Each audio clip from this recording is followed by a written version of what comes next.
Quien quiera oír, que oiga.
Este monumento está lleno de anécdotas, así que uno por ahí se puede distraer con las anécdotas, pero fue lo siguiente.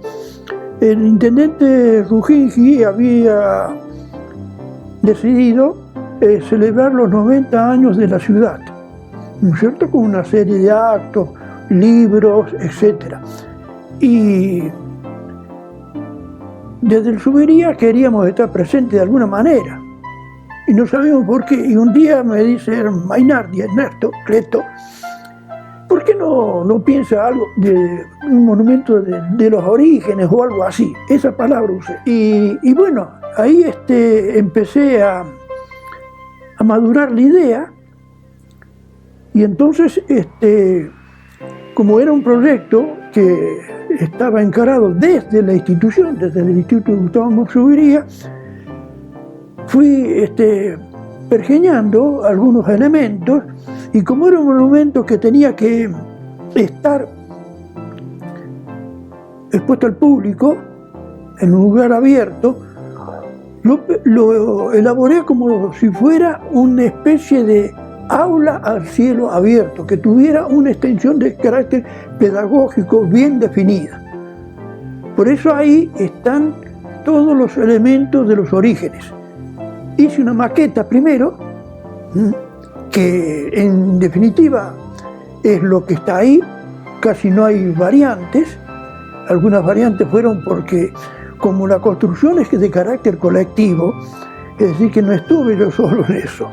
Uno estaba a la cabeza por circunstancias especiales, pero hubo el aporte, ¿no es cierto?, no solamente de los miembros de la comunidad escolar, sino también de la varilla y algunas figuras muy conocidas que siempre estaban dispuestas a dar una mano en estas circunstancias. Inclusive les digo más, porque ahí en esa esquina estaba el ingreso al gimnasio, que ahora no es más gimnasio, y había que cerrarlo. El intendente Rujingi, cuando vio el proyecto, nos mandó los empleados, así que tuvimos la suerte, empleados y parte de los materiales, cerró esa esquina con un ángulo especial para dar cabida, ¿no es cierto?, a la maqueta en su proyección después ahí en ese lugar. La municipalidad aportó eso, ¿no es cierto?, es decir, apoyó nuestro proyecto. Incluso al principio, como teníamos que utilizar la esquina, y esa esquina del gimnasio es parroquial, hablamos con el párroco, que en aquel momento era Luis Martino, y por supuesto él enseguida aplaudió la idea de trasladar el ingreso por otro lado. En fin, en ese sentido estuvimos en un tobogán.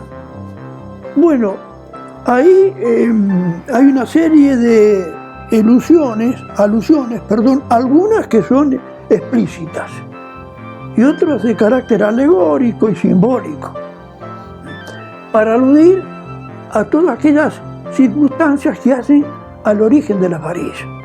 Por eso pensamos nosotros que de alguna manera tenía que estar presente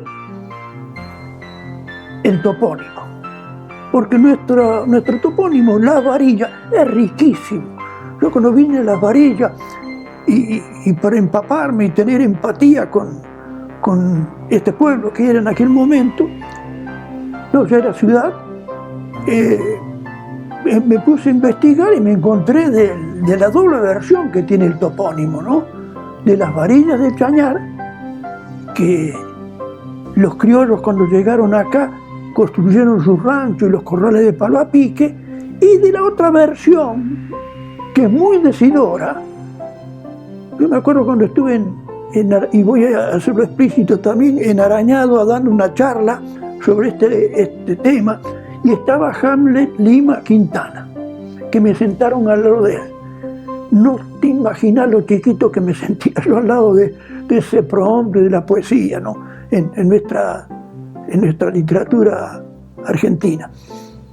Cuando yo terminé y me siento, me dice, me quedo con la versión del mito, me dijo. Claro, es decir, de las vacas amarillas, que en algún momento se objetaron porque lo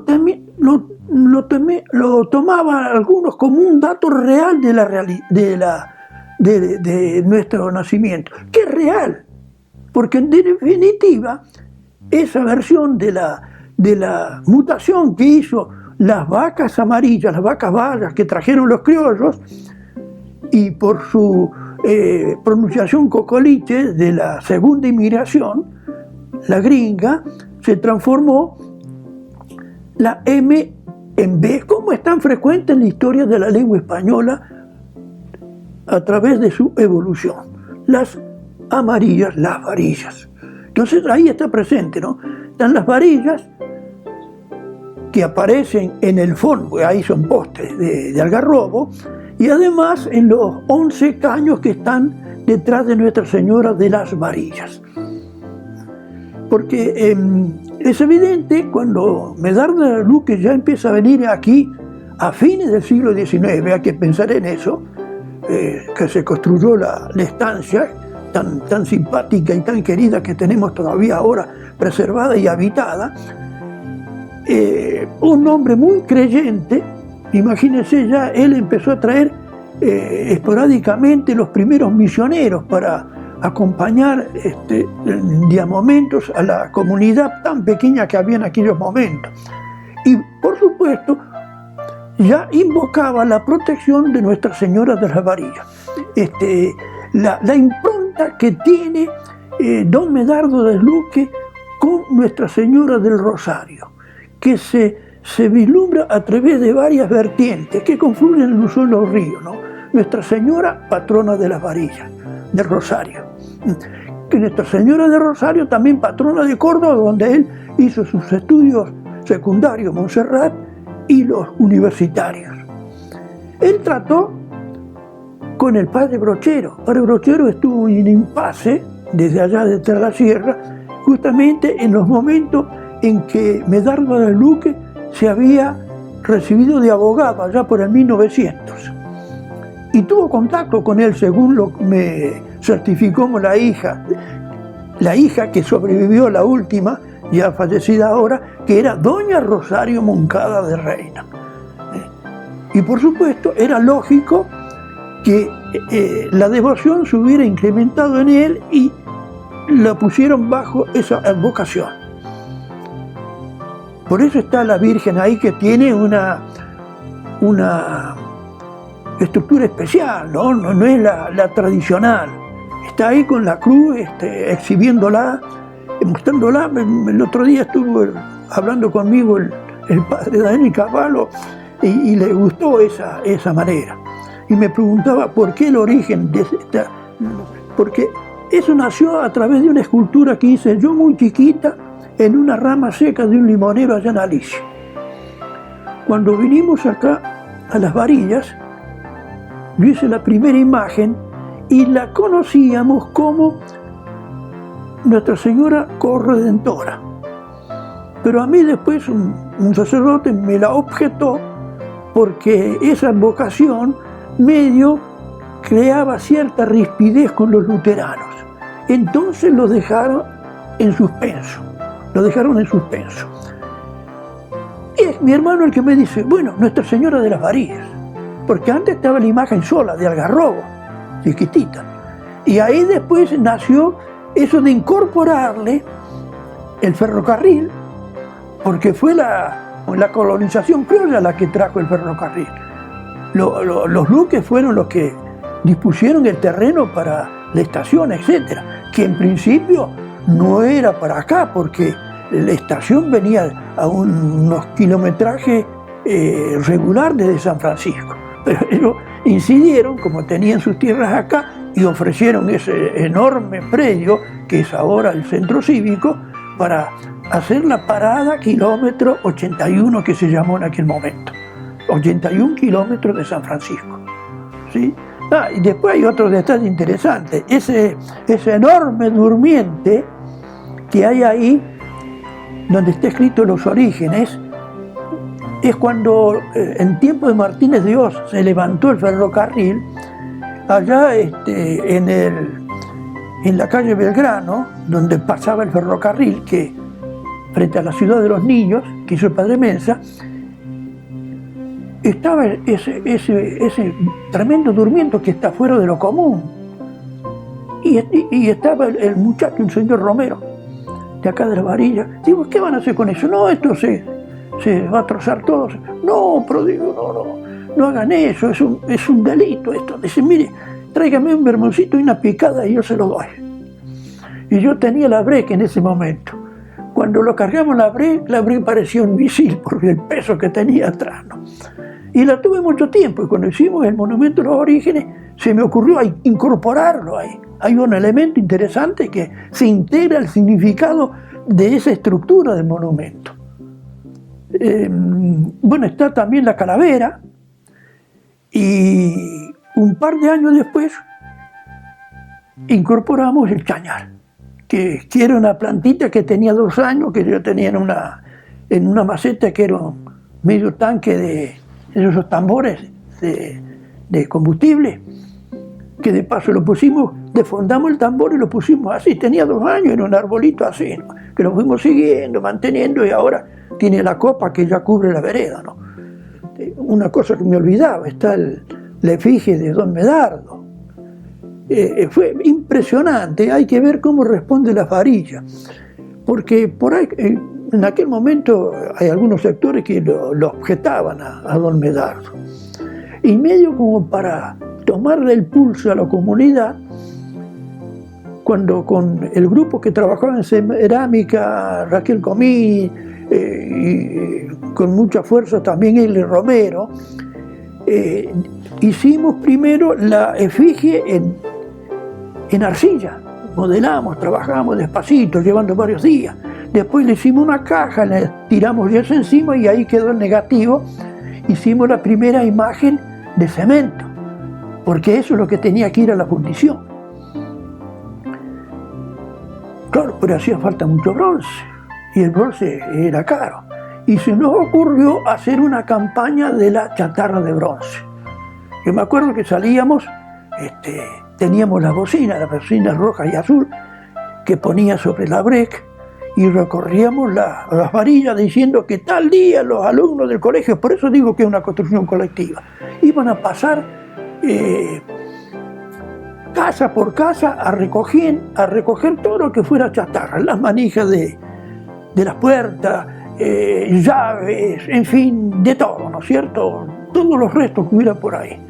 Y llegamos a juntar más de 500 kilos, tantos que nos sirvió para esa fundición, que lo hicieron gracias a la intervención de Di Sanelo en aquel momento, en la fundición de Sanelo, y nos sobró para otros gastos que significaron la estructura del monumento en total. La Flor del Cardo, inclusive, que está ahí, ¿no? Me estaba olvidando que yo hablé de... Bueno, está el gran letrero ahí que dice las varillas, que las letras simulan ser ramas de chañar. Ese es el significado que... Bueno, yo fui de Lenta a comprar la madera. ¿Y qué está por hacer? Mire, y le expliqué así muy brevemente. Teníamos buena relación con él, porque cuando teníamos la estación meteorológica, él hizo la casilla, que era una belleza, tanto que cuando vino Schorrias a dar una charla aquí, la vio, dice, por favor, háganme una mía. Y la regaló, material y mano de obra. No, le digo, mire, quiero hacer este cartel, etcétera, etcétera, etcétera, porque va a ir. No, yo se la regalo a la madera. Y atrás van a ir a una asociación, y me mandó y le llevé la maqueta, que es la que está aquí ahora. ¿Pero y eso qué es? Y son unas las varillas. Voy a ir a las Chacaretas a comprar caños de segunda mano, de esos de que extraen de los molinos. ¿Pero cómo va a poner caños?, me dice. Póngale postes. Sí, bueno, por eso no lo podemos hacer nosotros. ¿Por qué no? Y por el costo. No, yo se los traigo, no se afliga, Valeta. Y ahí está. Mire, hay unos cuantos, ¿no? No sé cuántos serán. Así nos respondía la gente, ¿no? Una cosa que a uno lo conmovía. Yo me acuerdo que después de la campaña de la chartada de bronce, por ahí algunos chicos pasaban en casa en donde no respondían porque no había nadie. Y nos faltaba que cayera alguna viejita, algún extraño, con una bolsita con restos de bronce para agregarlos a los... Teníamos no sé cuántos tachos de 20 litros llenos de bronce, ¿no? Una cosa bellísima. Por supuesto estaba todo el colegio incorporado a esa iniciativa, ¿no? Nadie se borraba. Una cosa muy... Es decir, había empatía en eso de estar presente en esa celebración, ¿no? Junto con el trabajo que estaba protagonizando la municipalidad. Yo fui de nuevo a Córdoba, la doña Charo, doña Rosario de Reina, estaba, me parece que era en la calle de Obispo Trejo. Me acuerdo la primera vez que fui.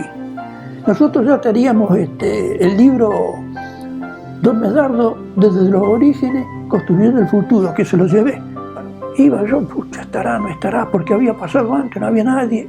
Y de repente yo veo que en la vereda viene una mujer despacito, canosa, y con rasgos bien criollos, y yo la despeiné, y era el rostro de Don Medardo.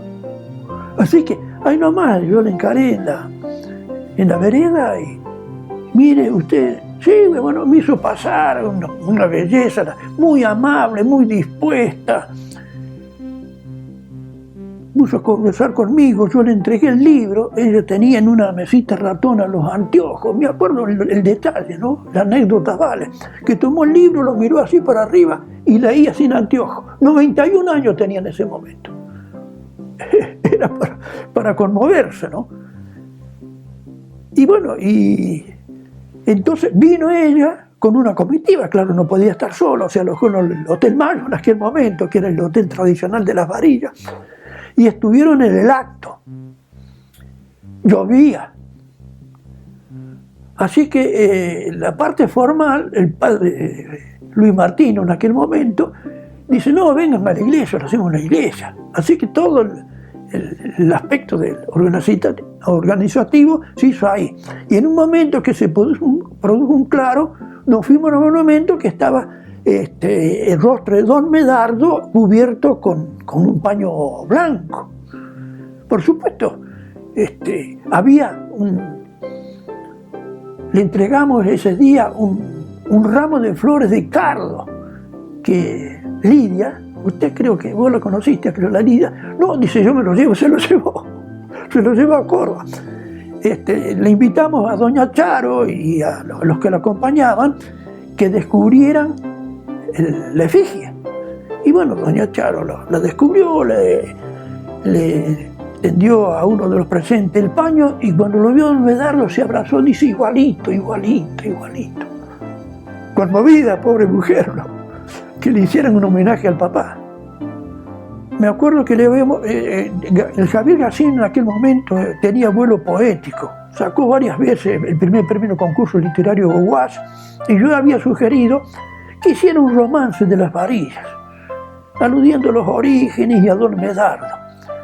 Y en uno de los momentos hay una alusión perfecta a Don Medardo que es bellísima y que de mi loco le había puesto música, que está en el libro, ¿no es cierto? El pentagrama y bueno, se cantó también ahí en la iglesia esa composición, ¿no? Que yo no sé, en un tiempo teníamos ganas de hacer un disquete con eso, porque la entonación poética es muy linda y la música también. Mi loco llevaba, cuando las hijas eran más mocitas, las llevaba por ahí y bueno, las entonaba. Imagínate, mucho tiempo venían delegaciones de estudiantes con sus salidas con las maestras, profesores, a escuchar una charla que dábamos ahí al pie del monumento, porque para muchos era una incógnita de estas proyecciones en lo simbólico, lo histórico y lo alegórico. Bueno, después ya esto se fue incorporado y a mí me consta que por ahí en las aulas los traen ya por su cuenta, sin llamarnos a nosotros a darle la clase, como quien dice, a cielo abierto. Entonces, ahí está la devolución que hace la gente y donde uno aprende mucho también, ¿no? La comunidad la siente de ellos, ¿no? La siente de ellos. Por allá ha quedado un manuscrito de Don Medardo. Fíjese cómo pensaba en la varilla, él estando ya lejos de acá. Y cuando venía en primavera, veía los bosques amarillos entre los Chañares y la Espinillo, y él había sugerido que este lugar se llamara Montes de Oro. Está manuscrito de él. Yo quiero pensar en aquel momento, ¿no? Llegar acá en primavera y ver eso desparramado, esa floración inmensa con el aromo. Otra denominación que tiene el chañar, el espinillo es el aromo, se le llama también. Es impactante el aromo. Y por supuesto las abejas y otros bichos que libaban de esas flores, ¿no? Me permite una reflexión final. Hace pocos días estoy estudiando a Borges, leía del emperador chino que construyó la gran muralla china y que mandó a quemar todos los libros. ¿Para qué? Para hacer aparecer de que él era el primer emperador, que la historia antes no había existido. La cosa nació acá. Y se reitera por ahí, ¿no? Esto que presenta Borges tiene varios siglos ya encima. Y él dice, otra cosa que retorna es querer borrar la historia. Sí, yo creo que yo tomo por ahí el pensamiento de Atahualpa, que la mejor satisfacción de él es cuando iba por la calle y que alguno fuera tarareando o silbando una de las piezas que compuso él sin saber quién era el nombre. Es decir, que la gente se lo apropió. La cuestión es esa. ¿Qué importa poner la plaqueta con el nombre de uno? Yo creo que eso es una expresión vanidosa que no tiene cabida. Si uno piensa en la comunidad, es la comunidad en definitiva la que permitió eso. Uno interpretó a la comunidad y fue un elemento de acción que puede haber, ¿no es cierto?, incorporado esos elementos y proyectarlos de esa manera.